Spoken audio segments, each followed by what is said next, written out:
Welcome, everyone, to Family Talk. It's a ministry of the James Dobson Family Institute, supported by listeners just like you. I'm Dr. James Dobson, and I'm thrilled that you've joined us.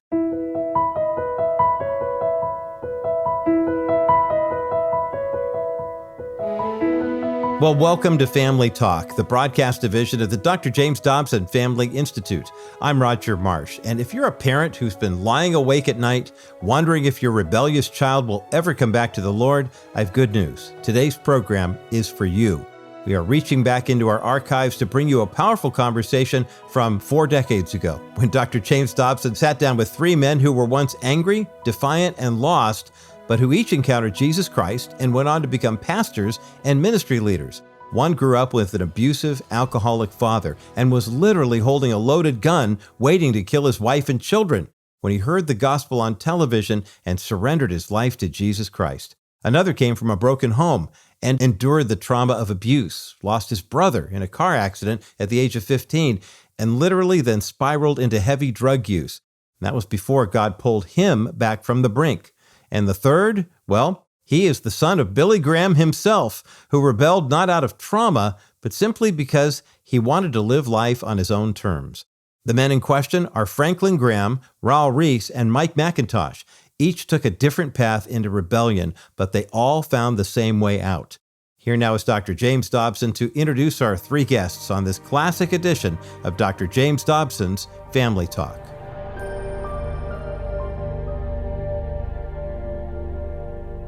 This program has a very interesting twist to it, I think.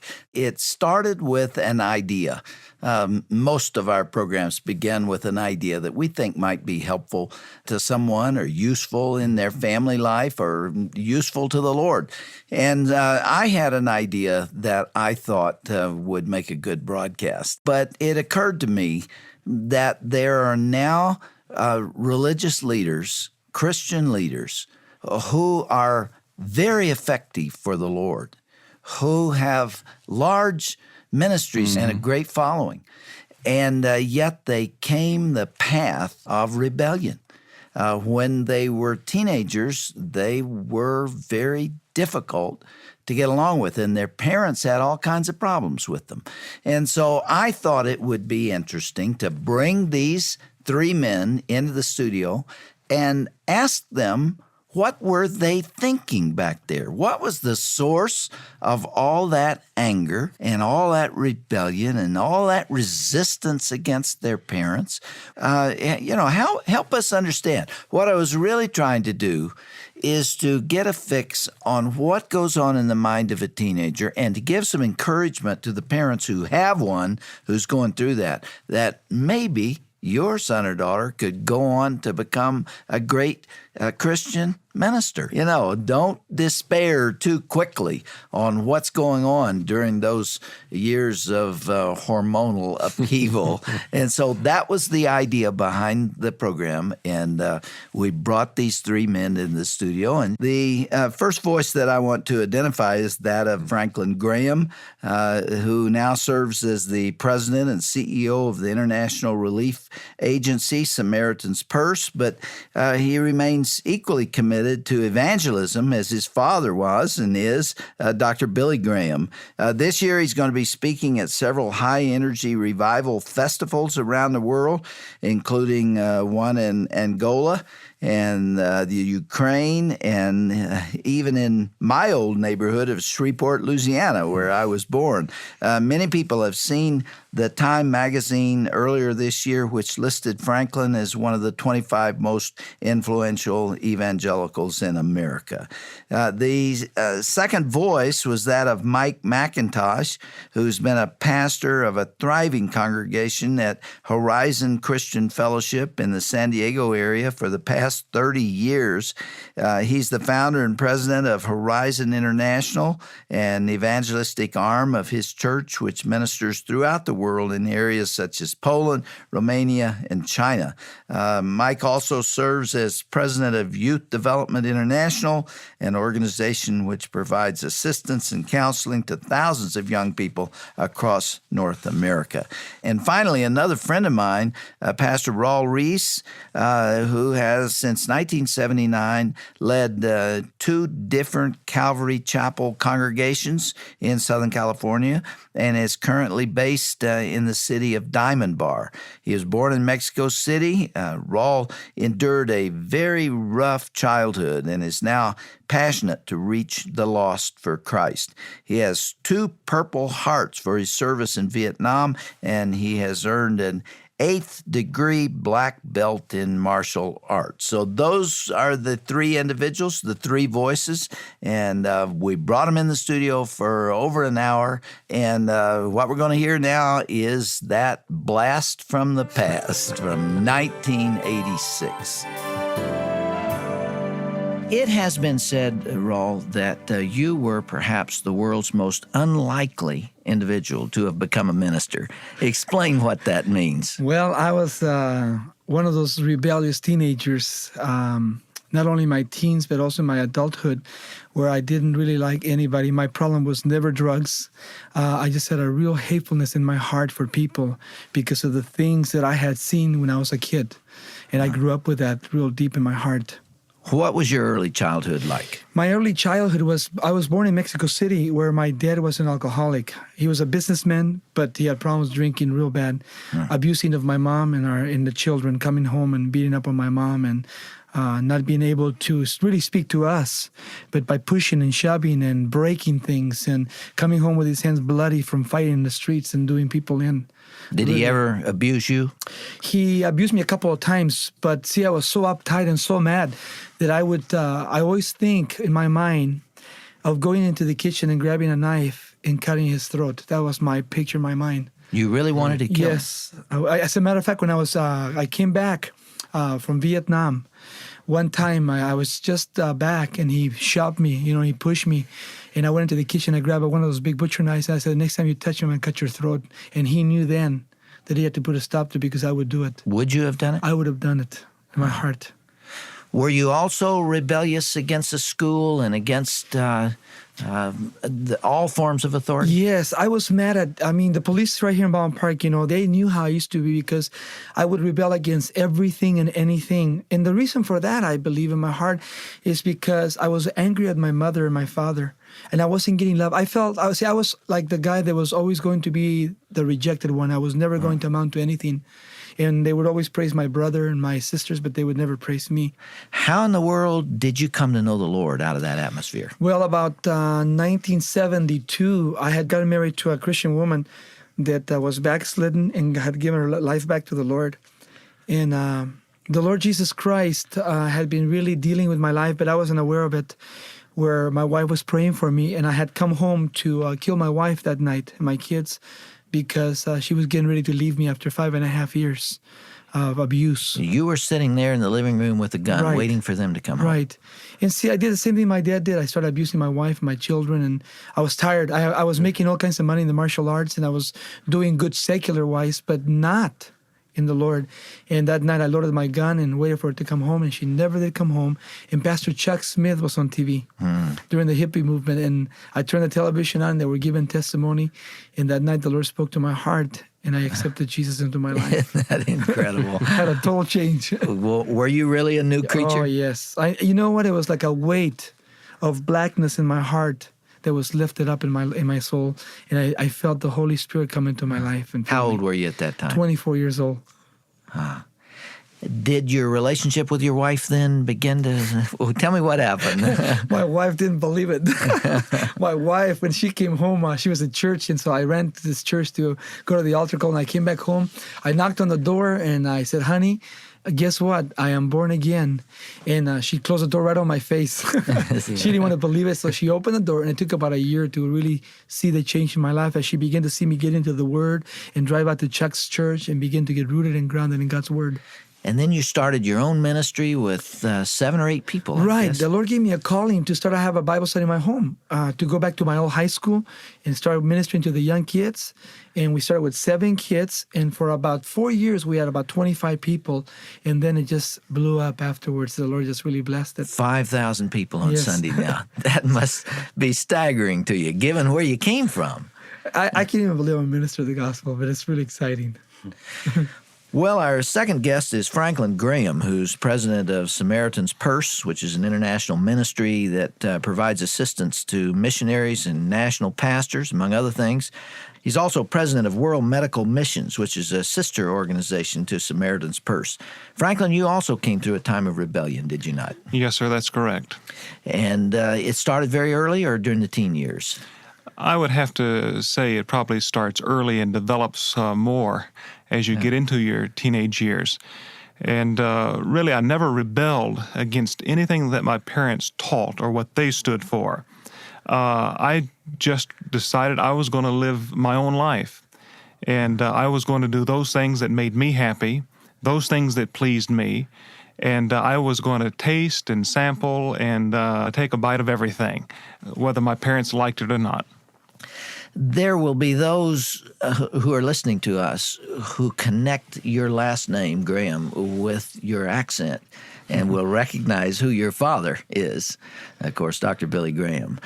Did you rebel against being his son and being in the limelight? What did that influence have on the rebellion that you later experienced? Not as much as people would think. My father was very wise, and of course my mother. They raised us children, not in a country club type setting. We lived in a very rural area of western North Carolina in the mountains. And so we were not under the glass, so to speak. We were just accepted for who we were.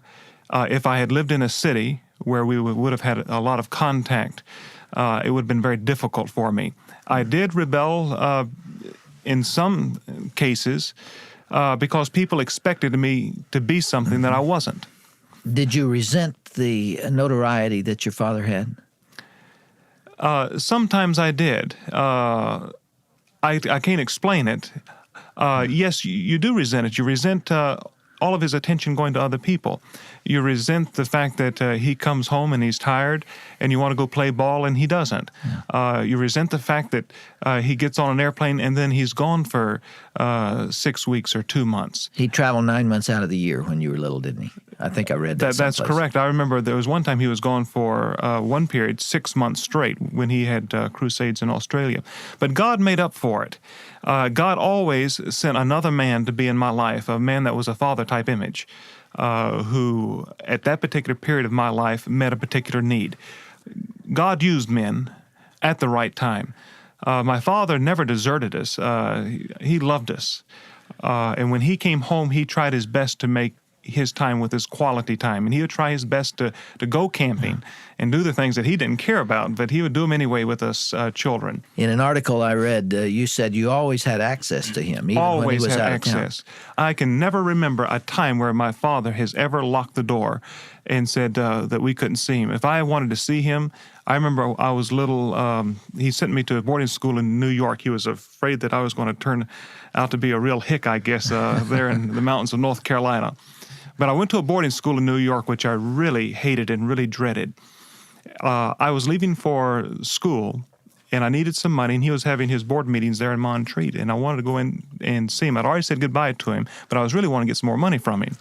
But I remember I went to the board meeting, and T.W. Wilson, his assistant, was there, and I said, Uncle T, which that's what we call him, would you mind going in and asking Daddy if he could just come here for a moment? He said, no, Franklin, you come on in the room.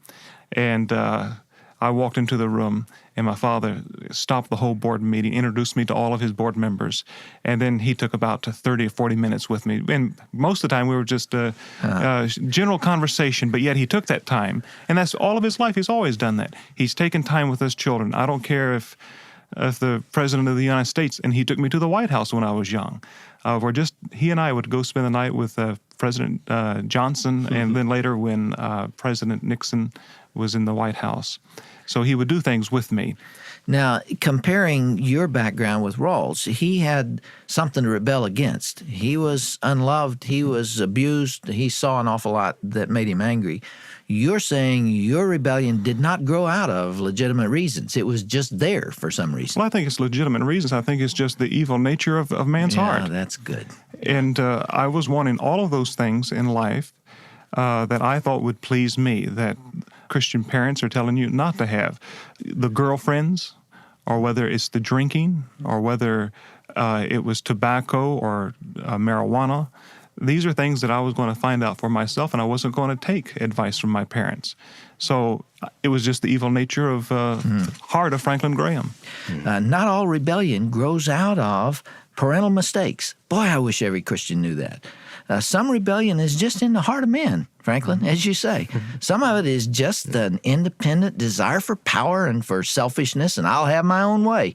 And while your parents made a lot of mistakes, Raul, and I'm sure yours did too, Franklin, nobody's perfect, but yours represented a free choice. And kids do have a free choice, and we have to recognize that. And it isn't appropriate in every context to say, where did I go wrong? When you've given the best you've got, and it wasn't good enough.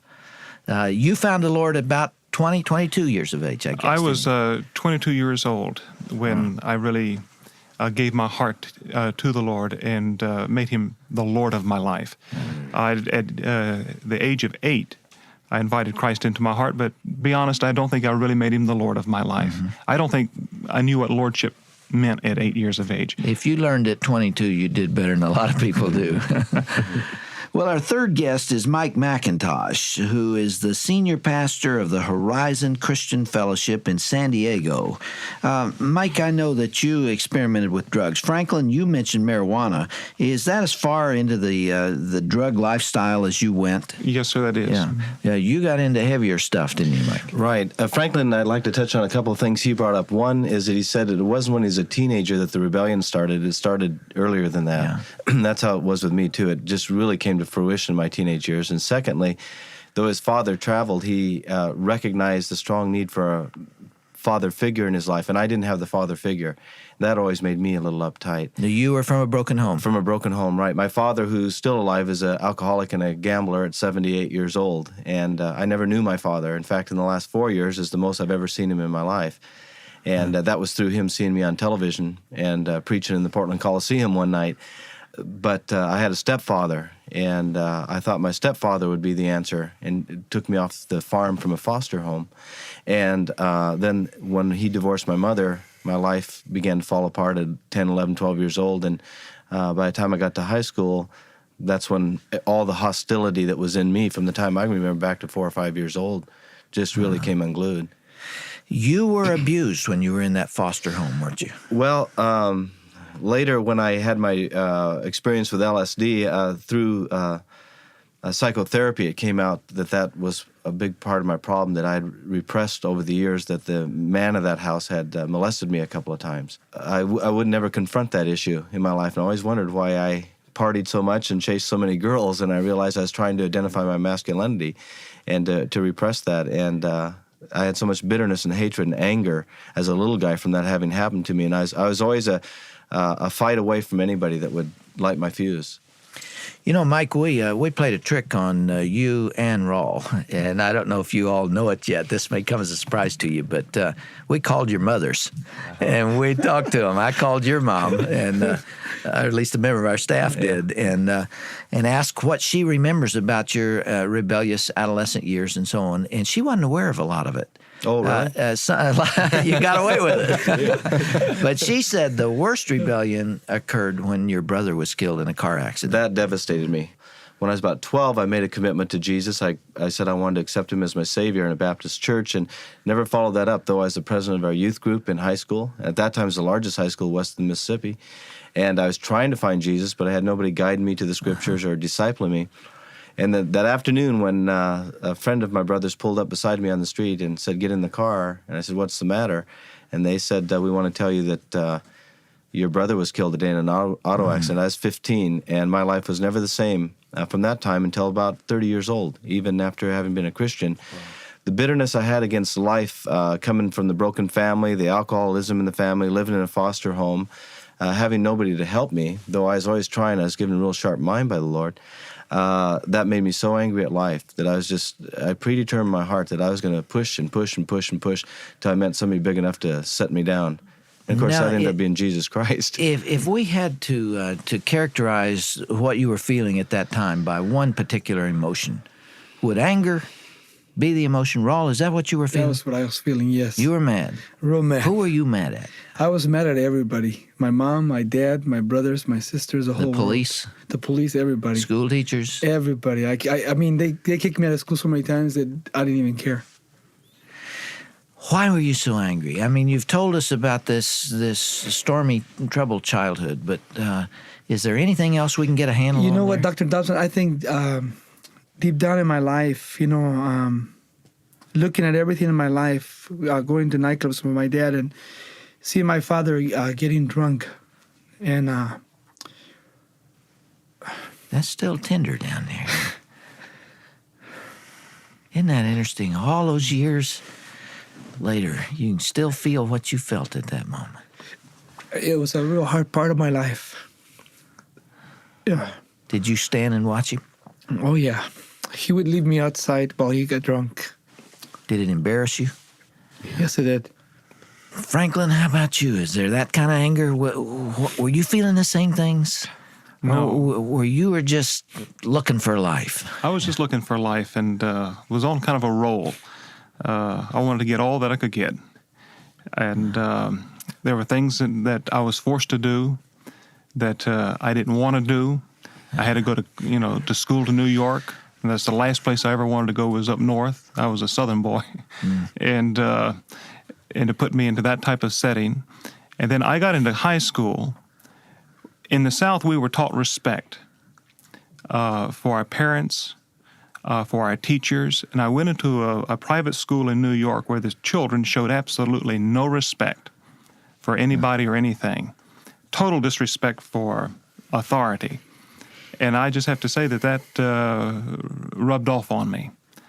And as a result of that, going back south to finish my education, I had no respect. And I just was going to get all I could. Boy, that confirms a view of mine. I've watched that happen, where you have a class that starts in kindergarten and the first grade and the second grade, and a large number of those kids stay together throughout the elementary school years. And if they get 4 or 5 bad teachers who allow them to get away with the kind of thing you're talking about, or if the principal does not represent somebody that they respect, you can establish disrespect in their minds. You can give them a disdain for authority that follows them into adolescence and even into adult life. You can destroy kids that way. This is why I feel so strongly about discipline in the classroom. And I know you guys feel the same way about that. Raul, we passed over your emotion there pretty fast, but isn't it interesting that at your age and with the success God has given you and the ministry that He's placed you in, that there's still that tender spot there from childhood. Those years stay with us forever, don't they? Right. You just never get away It's from like I remember the story where you could get a board and you can nail the nails, take the nails out, but the scars remained. Yeah. And it's always there in my heart, but it's neat to see the Lord Jesus Christ work in my life and working in all these guys' life. I love these guys. Have those experiences now made it possible for you to understand other people in your ministry who are going through those kind of hard Yes, times? it's really neat because He's given me a real compassion for those. I like working with these tough guys, because I can really relate to them, because deep inside, we really want to be humbled by the Lord. Deep. Well, gentlemen, we're just getting started. We've just met you, and there's a whole lot more that you can say to us. So let's just continue the conversation next time. And Raul, appreciate your opening yourself in that way.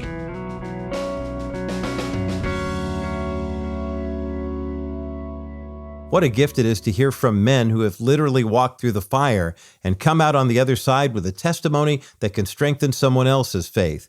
You're listening to a special edition of Dr. James Dobson's Family Talk, featuring a classic conversation Dr. Dobson had with Franklin Graham, Raul Ries, and Mike MacIntosh. As we think about the vitality of these testimonies, it's just so amazing to see how God used all three of these men during their earthly existence to have an impact on the kingdom in such a powerful way. And now here once again is Dr. James Dobson with some closing thoughts. We're talking to some parents today who I think needed to hear this and, frankly, to hear the rest of the interview next time. I know we all make mistakes, and the Lord is wonderfully able to restore the years the locusts have eaten, as evidenced by the testimonies that we heard today. But perhaps there's a mom or a dad listening out there who needs to be reminded of just how far-reaching their impact is when they pursue a divorce or when they don't deal with a child's addictive behaviors, or when the parent themselves is alcoholic or has other problems that aren't handled. Two of the men we heard from today still have the scars from what happened back there. Yes, the Lord can heal those wounds, but wouldn't it be better if they were prevented in the first place? Maybe that's one of the messages from this interview. Well, I'm Roger Marsh. Thanks so much for listening today. Be sure to join us again next time for part 2 of this classic interview featuring Franklin Graham, Raul Ries, and Mike MacIntosh. That's coming up right here on the next edition of Dr. James Dobson's Family Talk, the voice you can still trust for the family you love.